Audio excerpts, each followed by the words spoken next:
제가 요즘에 남자분들을 좀 신방을 하고 있는데요. 남자분들을 신방할 때 보면 이렇게 얘기를 많이 하세요. 요즘에 진짜 경기가 많이 안 좋습니다. 많이 힘듭니다. 그리고 예전보다 더 안 좋아지는 이 상황들을 제가 몸소 이렇게 체험을 하고 경험하고 있습니다라고 얘기를 하세요.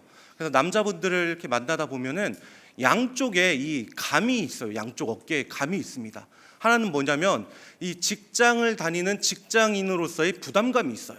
그리고 나머지 한쪽 어깨에는 가장으로서의 책임감이 있습니다. 부담감과 책임감을 가지고 하루하루를 정말 치열하게 사시는 우리 남성도님들을 참 많이 만나게 되는데요. 그분들이 그래도 그런 좀 치열한 상황들 가운데서도 어떻게 해서든 그 신앙의 자리를 놓지 않고 주님 만나고 주님 의지하고 주님을 붙들려고 하는 그런 모습들을 참으로 많이 보게 됩니다. 그래서 참 이렇게 치열하게 사시면서도 그 중심이 주님을 향하고 있구나라는 것을 바라볼 때에 참으로 좀 너무나 한 분 한 분이 귀하다라는 것을 생각을 하게 됩니다. 오늘 옆에 한번 보세요. 옆에 남자분들이 있으면 한번 좀 봐주세요. 양쪽 어깨에 두 개의 감이 있을 거예요. 직장인으로서의 부담감, 그리고 가장으로서의 책임감이 있을 겁니다. 그래서 우리 여성 성도님들께서 정말로 신앙생활을 하고 있는 우리 남편분들이 계시다면 정말 응원해 주셨으면 좋겠고, 그분들이 정말 신앙 안에서 바르게 세워질수록 옆에서 잘 힘을 불어 넣어 주셨으면 좋겠습니다. 그렇게 참 힘든 상황들을 살아갈 때에 계속 어려워지는 이 상황들이 두려운 거예요. 이 남자분들하고 얘기를 하다 보면 거기에 대한 걱정들이 있습니다. 어떻게 해야 되지? 앞으로 나의 5년? 10년? 아니 당장에 내년을 어떻게 해야 될지 모르겠는데요? 라고 하시는 분들도 계세요. 그것뿐만 아니라 자녀들의 문제도 사실은 걱정이 되기도 하죠. 어릴 때는, 청소년 시기에는 우리 아이가 학교에서 잘 적응을 할 수 있을까? 또는 우리 아이가 청소년 이 시기에 정말로 주님을 만날 수 있을까? 또는 우리 아이가 이 시기를 거쳐갈 때에 그 신앙을 잃지 않고 잘 지켜나갈 수 있을까를 생각하면서 걱정을 하게 됩니다. 그러다가 이제 고등학교를 지나고 대학을 또 가게 되면 이제는 우리 자녀의 진로가 이제 걱정이 되죠. 이제 졸업을 하고 나면 또 뭐 취업을 해야 될 것 같고 앞으로의 또 방향성을 정해야 될 텐데 우리 아이들, 우리 자녀들 어떡하지? 이 자녀들 정말 잘 앞으로 나갈 수 있을까? 이런 생각들을 하고 걱정을 하기도 합니다. 그리고 나중에는 직장을 또 가게 되면 우리 자녀 이제 결혼은 어떻게 해야 되지? 배우자는 어떻게 해야 되지? 그러니까 이제 하나의 이 과정들이 자꾸 이렇게 염려가 되는 거예요. 그리고 나면 또 뭐가 있냐면 이제는 자녀들이 좀 나아진 것 같으면 그 이후에는 위로 이제 부모님들의 우리의 눈에 비춰지게 되죠. 예전에 정정하셨던 부모님들이 연세가 드시기 시작하고 한 군데 두 군데 아파가기 시작할 때에 이제는 부모님을 열심히 내가 또 돌봐드려야 되겠구나 라고 하면서 우리가 또 그런 부분들을 생각을 하게 됩니다. 그리고 부모님들을 어느 정도 이제 모시고 섬기다 보면 어느새 내가 이제는 내 건강을 챙길 때가 되었구나 라고 생각을 하면서 우리는 하나의 1년, 2년, 3년을 살아갈 때에 우리의 모습들을 보면서 걱정을 하기도 하고 근심을 하기도 하고 염려를 하기도 하고 불평을 하기도 합니다. 제가 간단하게 말씀을 드렸지만 사실 이렇게 간단하게 말씀드린 이 내용들이 어떤 성도님들에게는 정말 눈물의 기도이기도 합니다. 자녀를 위한, 남편을 위한, 직장을 위한, 건강을 위한, 이런 정말 간단하게 말씀드린 거지만 정말 이 간단하게 말씀드린 내용 안에 한 분 한 분의 간절한 눈물의 기도가 녹아져 있기도 합니다. 그렇게 눈물 어린 기도를 가지고 나아갈 때에 때로는 감사하기도 하지만 때로는 아무것도 변하지 않는 것 같은 현실 가운데 지치기도 하고 원망스럽기도 하고 불평이 나오는 게 우리의 모습입니다. 우리도 마찬가지죠. 우리도 만약에 어떤 어려운 상황들이, 우리가 정말 주님을 믿는다고 하지만, 우리가 정말 주님을 따른다고 하지만 그럼에도 불구하고 하나님께서 우리를 붙들고 계신다는 것을 믿고 있음에도 불구하고 우리에게 어떠한 어려움이 반복적으로 나타나거나 아니면 이 어려움, 내가 갖고 있는 이 어려움이 언제 끝날지 모르는 상황들 가운데 또는 갑작스런 예상치 못한 어려움들이 있을 때 우리는 두려움을 느끼기도 하고요, 불평을 하기도 합니다. 현재 나의 삶에 대한 불평일 수도 있고요, 타인을 향한 불평일 수도 있습니다. 여튼 간에 우리는 상황들 가운데 불평하는 모습들을 수시로 보이고, 그것은 우리가 주님 나라 가는 그날까지 100% 완전히 자유할 수 있는 사람은 없습니다. 그런데 이러한 모습이 비단 우리에게만 있었느냐라고 한다면 그렇지는 않아요. 성경에서도 불평했었던 모습들이 많이 나옵니다. 예를 들면 창세기 3장에는 첫 불평의 모습이 나와요. 인류의 첫 불평의 모습이 나옵니다. 아담이 선악과를 먹잖아요. 아담이 선악과를 먹고 난 이후에 하나님이 아담에게 오십니다. 하나님이 아담에게 오셔서 얘기하는 거예요. 아담아, 이 선악과 왜 먹었니? 라고 물어봐요. 누가 이것을 너에게 먹게 하였냐? 라고 물어봐요. 그때 하나님께서 나에게 주신 나와 함께하고 있는 그 여자로 인해서 내가 먹었습니다 라고 얘기를 해요. 이 얘기는 아담에게 있어서 최고의 변론이에요. 아담이 할 수 있는 최고의 변론입니다. 왜 그러냐면, 하나님, 내가 먹고 싶어서 먹었어요? 하나님이 나에게 하와를 주셔가지고 이 하와가 나에게 줘서 내가 먹게 된 거 아닙니까? 하나님, 이렇게 된 거 하나님 탓이에요. 하나님 때문에 그런 거예요. 하나님 때문에 내가 이렇게 된 거 아닙니까? 이게 지금 아담이 하나님께 지금 불평하고 있는 거예요. 그리고는 또 하와에게 묻습니다. 하와야, 너는 이거 왜 먹었니? 물어봐요. 그러자 하와가 또 이렇게 얘기합니다. 하나님, 뱀이 꿰어서 제가 먹었어요. 뱀이 저를 꿰어서 제가 먹었습니다. 근데 하나님, 뱀 누가 만들었죠? 그 뱀 하나님이 만든 거잖아요. 하나님 때문에 지금 내가 이렇게 된 겁니다. 하나님 때문에 내가 지금 선악과 따먹은 거예요 라고 이야기를 하고 있는 거예요.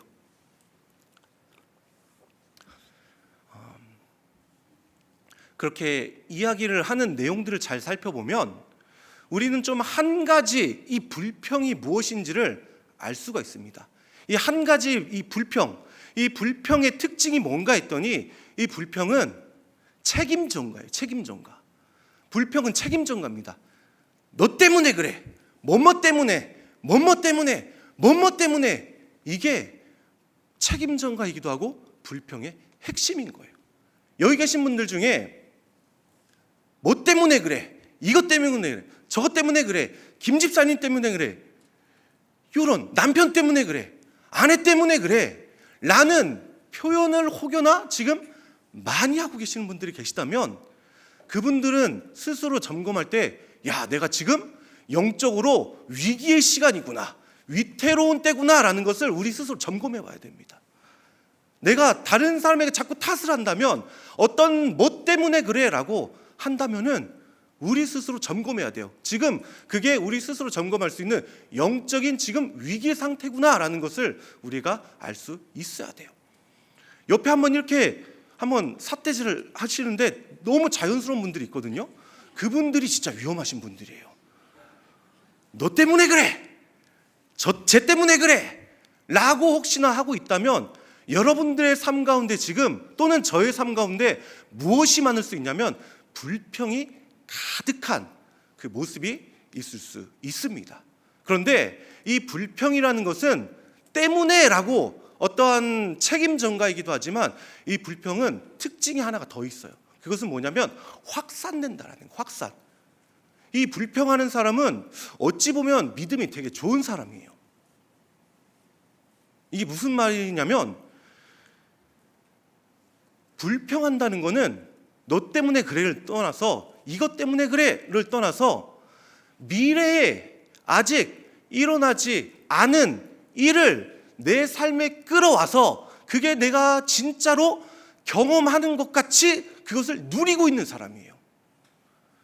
미래에 아직 일어나지 않은 그것을 내가 불평을 함으로써 내 삶 가운데 그것을 나에겐 이런 불행이 올 거야 라는 것을, 쟤 때문에 이런 불행이 올 거야 라는 것을 믿고 불행을 누리고 있는 사람이에요.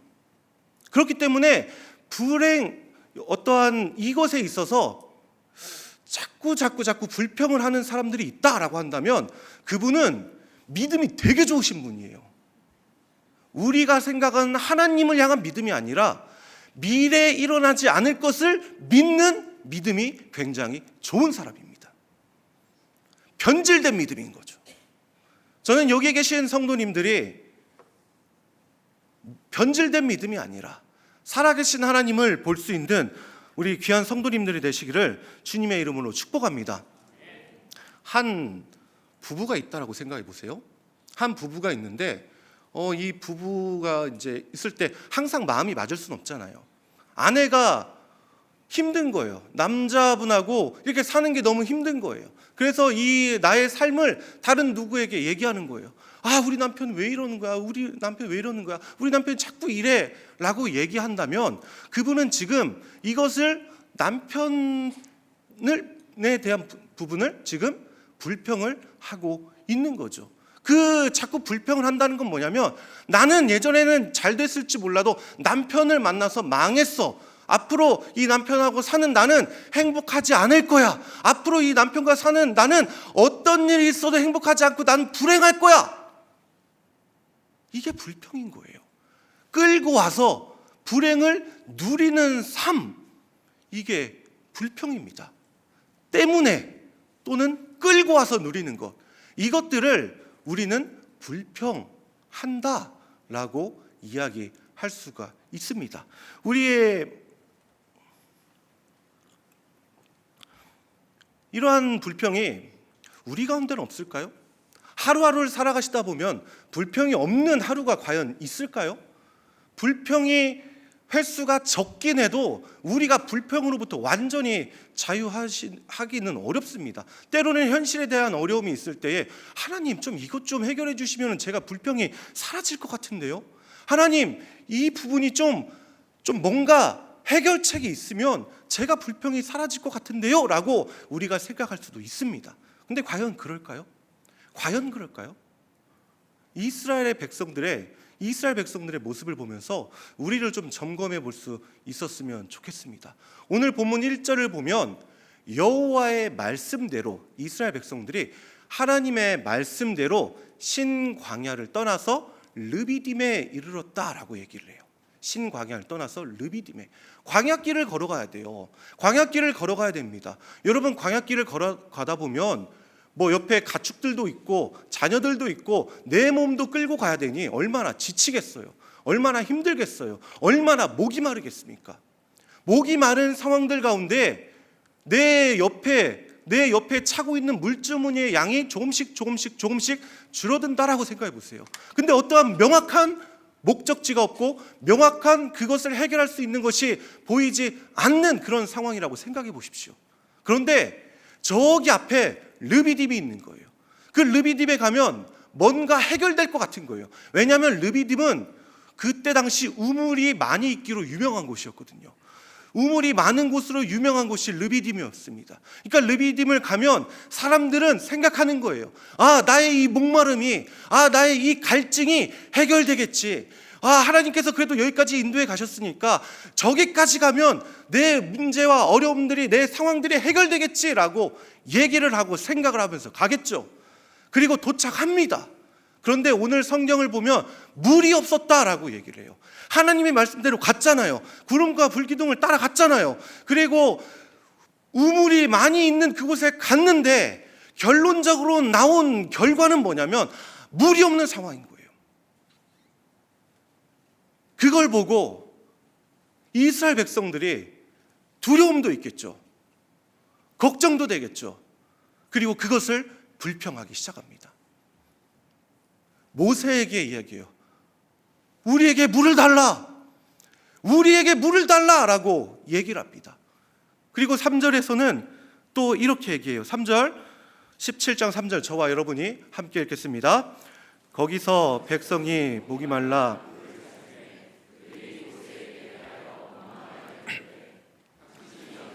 우리를 애굽에서 인도에 내어서 우리와 우리 자녀와 우리 가축이 목말라 죽게 하느냐 하더라.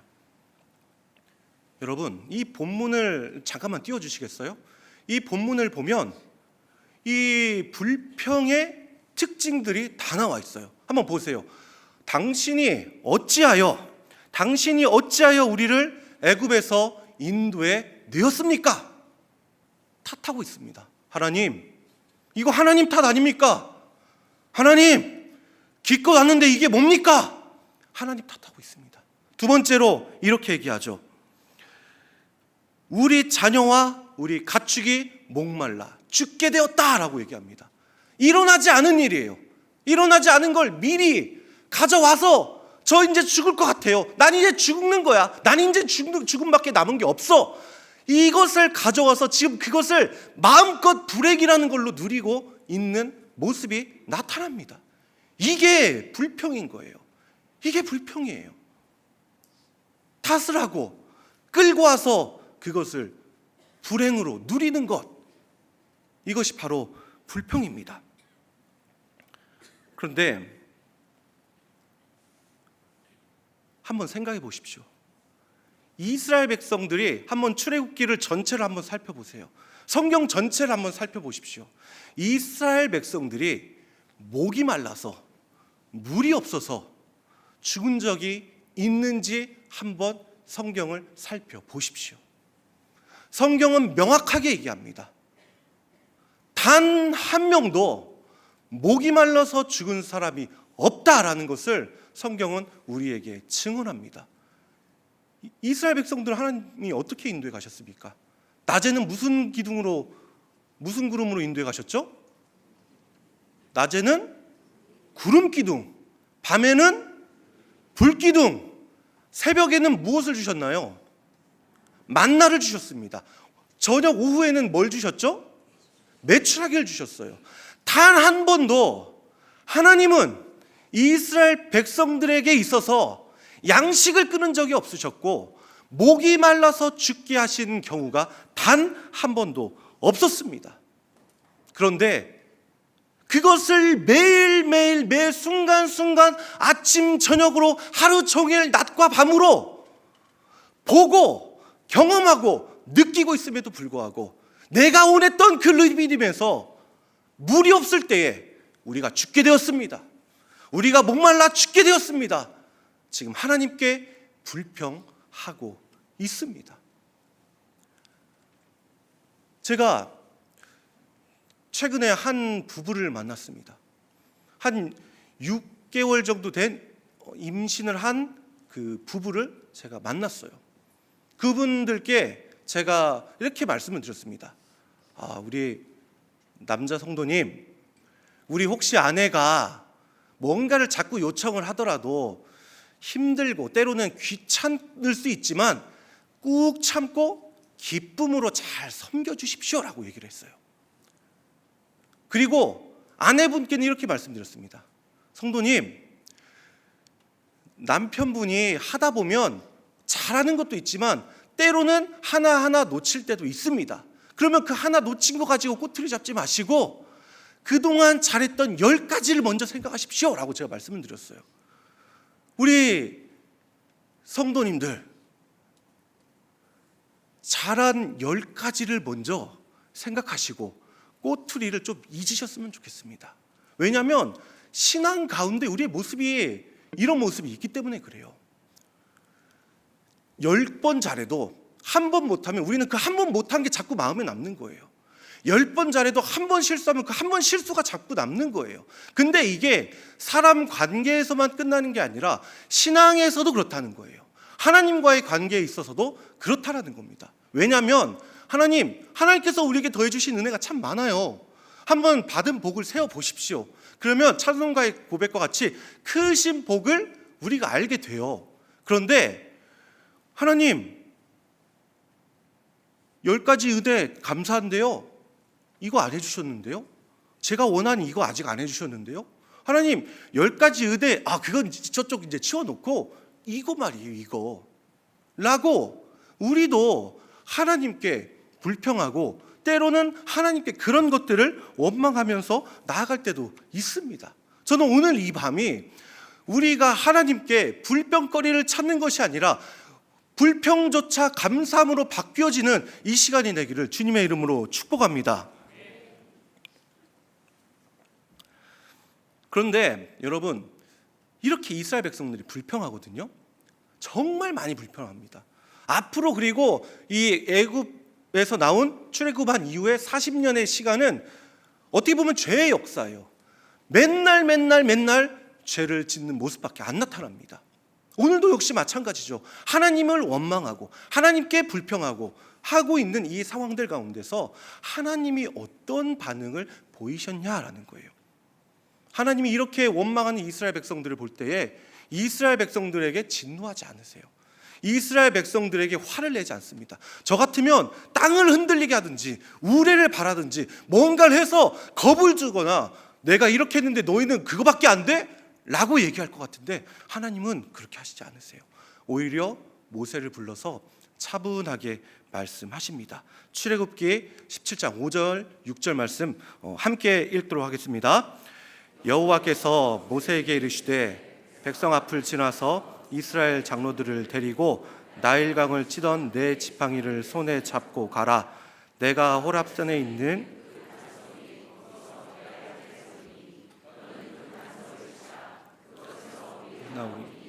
백성이 마시리라. 모세가 이스라엘 장로들의 목전에서 그대로 행하니라. 아멘. 하나님께서는 모세에게 차분하게 말씀해 주시는 거예요. 첫 번째로 말씀하신 건 뭐냐면 내 지팡이를 들고 호렙으로 가라 라고 얘기합니다. 두 번째로는 내가 지시한 그곳에서 그 반석을 치라 라고 이야기를 하세요.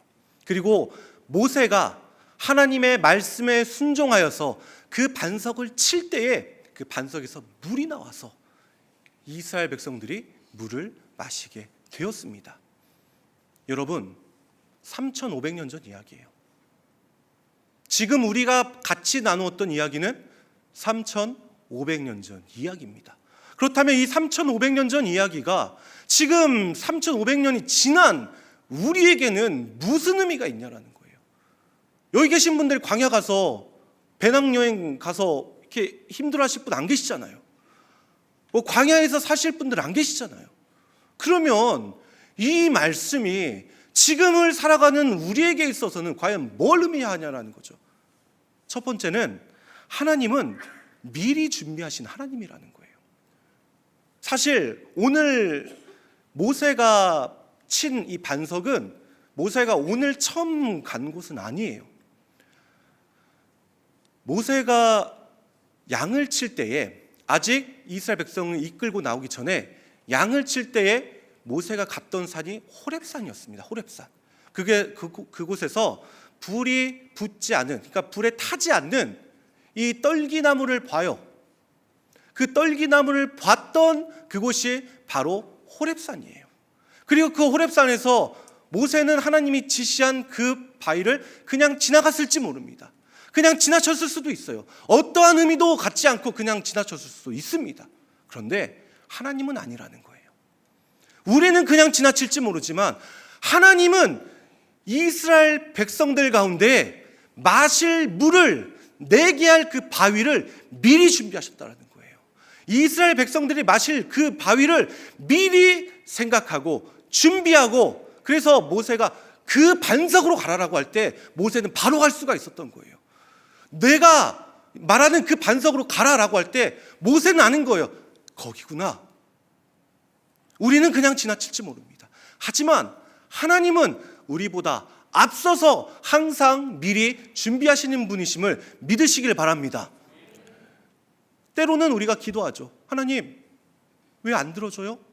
하나님, 왜 해결 안 돼요? 하나님, 이 문제 어떻게 해야 되죠? 어찌 보면 하나님은 약간 우리가 어떤 일이 일어나면 그 뒤에서 뒷수습하시는 분처럼 느껴지기도 합니다. 마치 하나님은 그 앞에서 미리 위험을 방지하는 게 아니라 이미 일이 터지면 그곳에서 우리를 뒷수습하는 분처럼 보이기도 해요. 근데 그건 저희의 생각이에요.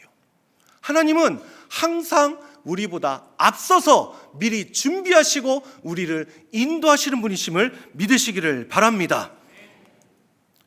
첫 번째는 미리 준비하시는, 앞서서 일하시는 하나님이시라고 한다면, 두 번째는 이 우리가 믿는 3,500년 전 가운데 함께 하셨던 이 하나님은 어떠한 것을 주실 때 풍성하게 주시는 분이라는 거예요. 오늘 이스라엘 백성들이 있었던 지역을 본문 1절에서는 르비딤이라고 얘기합니다. 모세가 올라갔던 산은 호렙산이에요. 거리가 어느 정도 되나 제가 한번 봤습니다. 거리가 어느 정도 되지? 봤습니다. 직선거리 3km예요. 3km라는 것을 보면서 은혜가 되더라고요. 한번 여러분 생각해 보십시오. 르비딤에 우물이 몇 개 있다라고 치워보죠. 이스라엘 백성들이 가서 그 물을 길어야 됩니다. 200만 명이에요. 언제 다 먹일까요? 언제 다 먹이죠? 이스라엘 백성들만 먹어야 되나요? 가축들은요. 물이 있어도 그 물을 기다리는 사람들은 죽었을 거예요. 물이 있다고 하더라도 그 물을 먹지 못한 가축들도 죽었을 겁니다. 어설프게 준비하면 이렇게 되는 거예요. 그런데 하나님은 이스라엘의 모든 상황을 너무나 잘 알고 계시죠. 그분은 우리의 앞길을 어떻게 인도해 가시는 게 가장 최적인지 너무나 잘 알고 계십니다. 그리고 그 하나님은 모세에게 반석을 치라 명령하셨어요. 반석을 치자 반석에서 한 방울 두 방울 우리가 수도꼭지처럼 나왔을까요? 우리가 생각하는 수도꼭지 좀 틀어놓고 졸졸졸졸 이 정도였을까요? 아니요. 3km를 가야 돼요. 물이 3km를 가야 된다고요. 땅에 젖어드는 것까지 생각해 보십시오. 얼마나 많이 흘러야 될까요? 얼마나 많이 흘러야 될까요? 하나님은 어설프게 우물에서 먹다가 죽게 하시려는 게 아니라 반석을 통해서, 이미 준비하신 그 반석을 통해서 물이 콸콸 쏟아나게 하셔서 그것을 통해서 이스라엘 백성들이 3km 정도 되면 그래도 빨리 먹을 수 있지 않겠어요?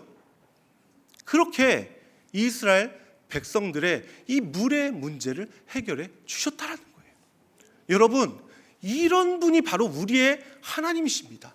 미리 반석을 준비하시고 그 반석에서 물이 콸콸콸 쏟아나게 하셔서 3km가 넘는 그 먼 거리를 물이 흐르게 하시고, 그리고 이스라엘 백성들의 목을 축이게 하시고 가죽 주머니에 물을 채우고 가축들의 목을 축이게 하는 그런 분이 바로 우리의 하나님이심을 여러분 믿으시기를 바랍니다.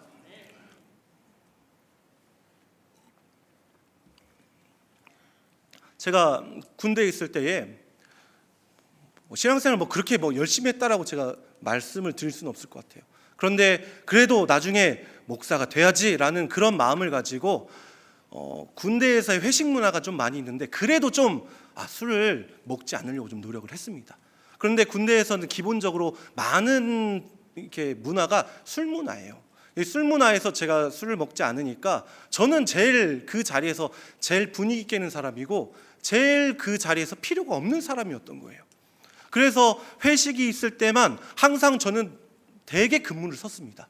당직 근무를 섰어요. 그러니까 밤에 이렇게 부대를 이렇게 정찰하는 당직 근무를 섰었습니다. 그리고 한 번씩 그 회식할 때에 그 사진들을 저한테 보내주면 저를 약올리는 거겠죠. 우린 이렇게 재밌게 노는데 넌 뭐야? 라는 참 그런 모습이 있을 때 참 한편으로 마음이 쓰라리기도 했어요. 하나님, 내가 다른 것도 아니고 그래도 하나님 뜻대로 살겠다고, 그래도 다른 사람들에게, 다른 믿음이 약한 분들 그래도 신앙 넘어지지 않게 하려고 내가 좀 그렇게 하겠다는데 이게 뭡니까? 라는, 그게 참 어려웠어요. 한 6개월 정도 그런 시간들이 있었습니다.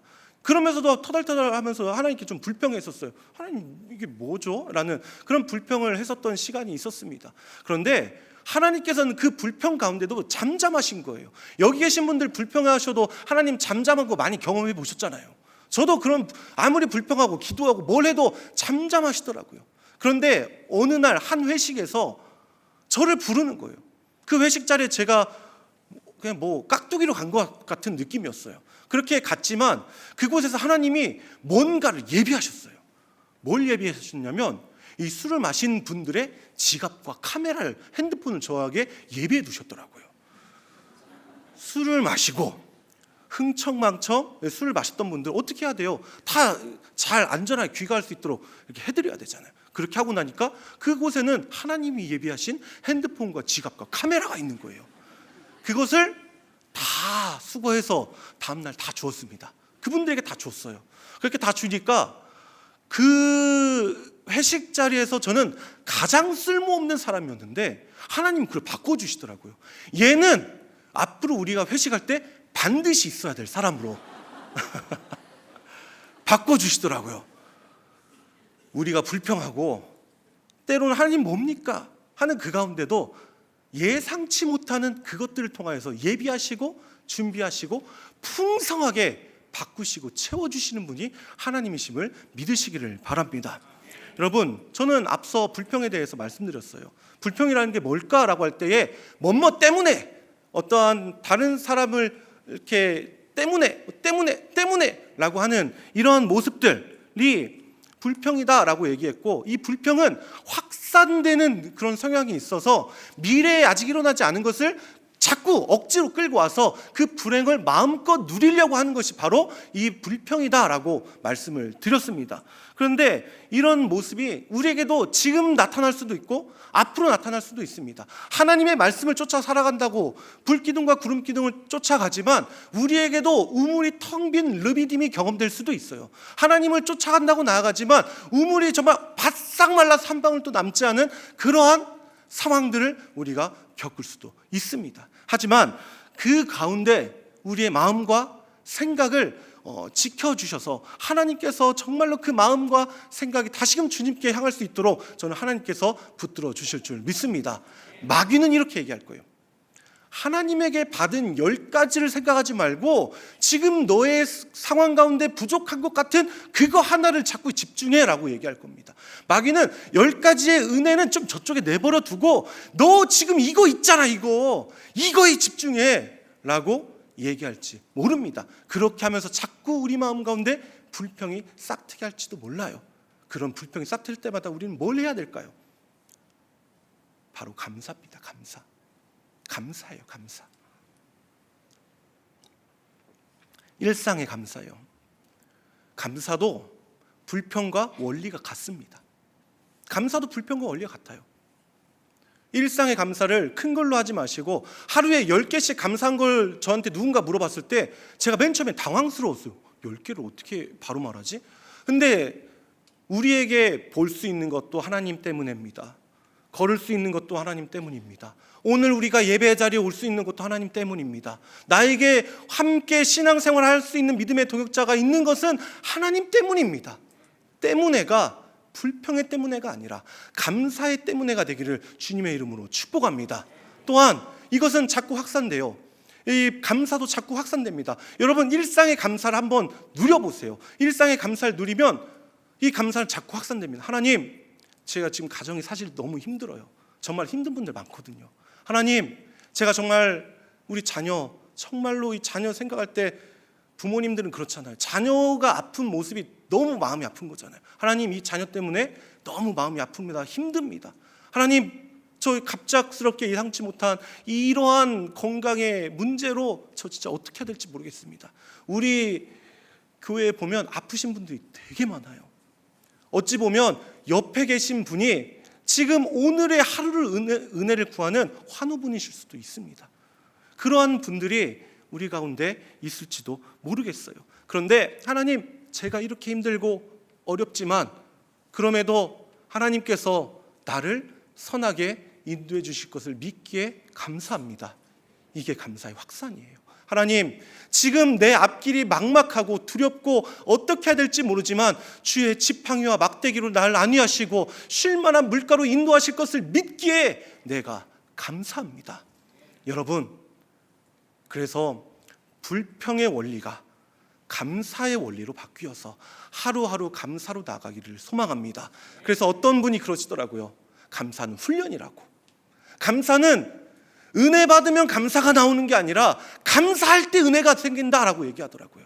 여기 계신 모든 분들, 우리가 은혜 받기 때문에 감사하는 것이 아니라 하루하루 일상의 감사로 나아갈 때에 하나님께서 주신 은혜를 우리가 더 많이, 더 풍성히 누리게 될 줄 믿습니다.